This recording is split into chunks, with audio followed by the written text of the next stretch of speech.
I have the great pleasure of introducing the other co-valedictorian this morning.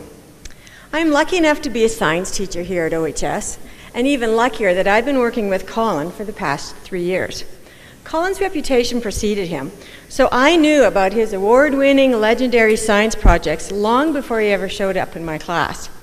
Many of you probably know lots about these too, so I'm going to tell you a few things about Colin that you might not know. Now, you've already heard this one thing earlier this morning, that Colin, along with his friend, Tim Carlisle Shaw, have been dreaming, planning, and putting together science projects every single year since they started school. Colin's very first project, when he was a cute little 6-year-old in grade 1, was a solar-powered car. Their work has been so fantastic that they've been chosen to go to the National Science Fair for 6 years in a row. That's something that no other Canadian has accomplished in the history of the National Science Fair. Colin has won prestigious national awards multiple times. Colin spends his summers in very interesting ways. One year he was chosen to spend a few weeks on a ship in the Arctic on a polar expedition. He spent a different summer in Thunder Bay because he was selected to join the Shad Valley Entrepreneur and Science Enrichment Program. And here's what I also know about Colin. He makes the best ginger snap cookies and jambalaya. Our AT potluck events are not going to be the same without him. Mr. Clapp and I are sure going to miss the deep insight that he has brought into our classes. And the other thing is, Colin has a wicked sense of humor. I often laugh out loud as I'm reading his work. And he never fails to help out his technologically challenged teacher when she needs it. Ladies and gentlemen, I would like to introduce to you a very special, unique, and outstanding young man, Colin Fair.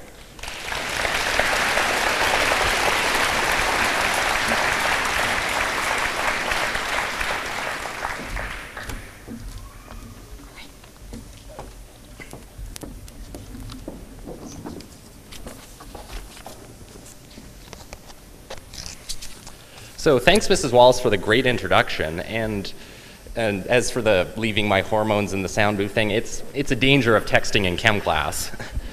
And since there's 2 of us this year, I did try to sweet talk Mr. Christensen into having the length of the speech, but that didn't happen either. So here we are in grade 12, and I'm sure some people here today just cannot wait to leave this building and never come back. And I can tell you from great experience, this is a very bad decision. You've got diplomas to write, so just hold off on the textbook bonfire for another few weeks. And you people, the ones who probably can't wait to leave this school forever, probably have something right about high school, and that's that it's not all about the classroom.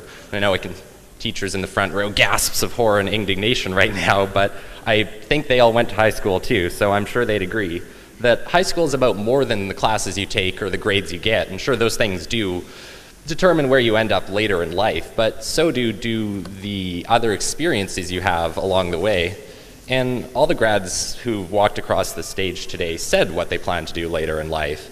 Lots of people want to go into post-secondary, some are jumping right into the workforce, and a few are taking a year off before making their big decision. And I think that these are all great decisions, you should stick with them, but the reality is some of these plans won't work out like you had hoped, like not getting accepted into the school you wanted or not getting the job you hoped for.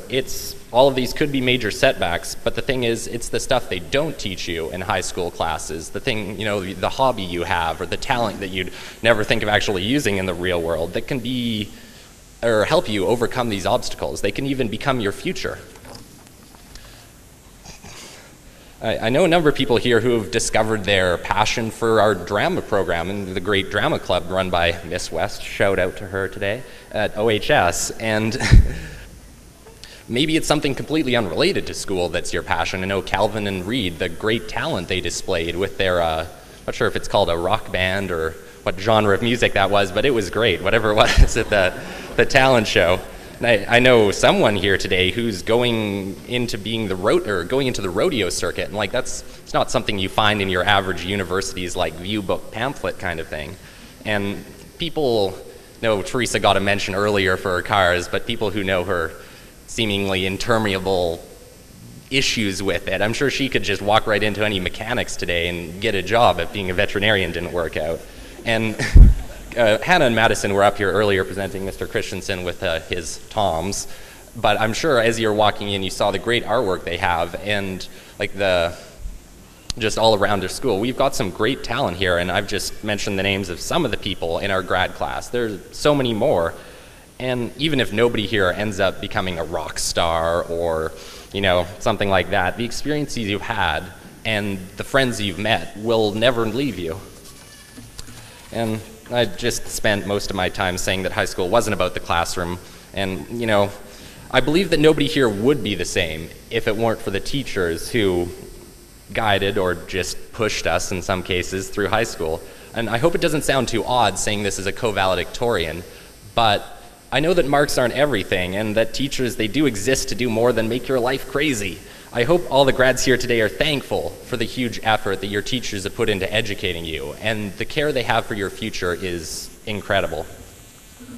But before your teachers, there were your parents, and I hope all my fellow grads here today have at least some of your family in the crowds, because as much as you have hated high school and you never want to come back, I'm probably sure they're proud right now.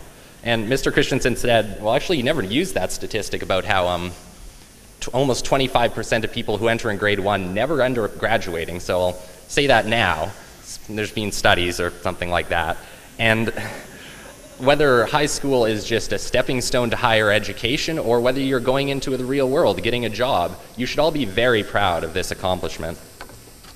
And I've got some personal thank yous now. First to my fellow grads, Tim, Curtis, and Teresa for the ideas when writing the speech, and to Patrick. He got his speech done probably a week before mine, so I asked for a copy and proceeded to not steal all the ideas from it. And thanks to my parents and Mr. Christensen for not being too concerned about how I wrote this script, or this speech, Thursday night, like 10 p.m. And on that note, I'd like to say to all the grads, be sure to thank your own parents for the support they've given in all your years. And to anybody else who shaped your life, like family, friends, teachers, mentors, whoever they are, they deserve a huge thank you, and you wouldn't be here without them. And finally, as everyone here goes out into the world, we'll be faced by challenges. Those challenges will change how we see ourselves, and they'll change where we see ourselves in the future.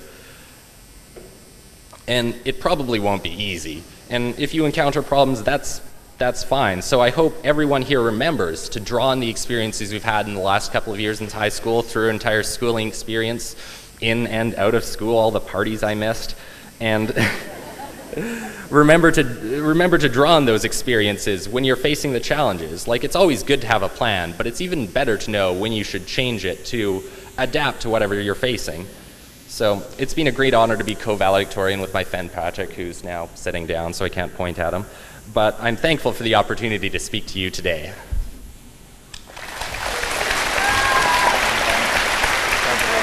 Thanks again for everything. So I think you have to figure out your ring size, and then contact them. Okay.